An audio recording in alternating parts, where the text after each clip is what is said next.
রাজধানীর গুলশানে ক্যাফে সেলিব্রেটার বারে মদ্যপ অবস্থায় রীতা আক্তার সুম্মিকে বিবস্ত্র করার ঘটনায় ৩ জনকে আটক করেছে গোয়েন্দা পুলিশ। বিকেলে মিন্টু রোডে ডিবি কার্যালয়ে একথা জানান ঢাকা মহানগর গোয়েন্দা পুলিশের প্রধান হারুনুর রশিদ।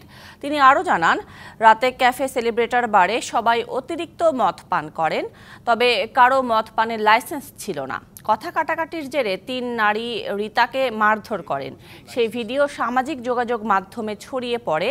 আটকদের বিরুদ্ধে আইনি ব্যবস্থা নেওয়া হবে বলে জানান ডিবি প্রধান। এদিকে মারধরের শিকার নারী অভিযুক্তদের শাস্তির দাবি জানান। তবে লাইসেন্স ছাড়া মদ বিক্রির অভিযোগ থাকলেও বারের কাউকে এখনো পর্যন্ত আটক করা হয়নি।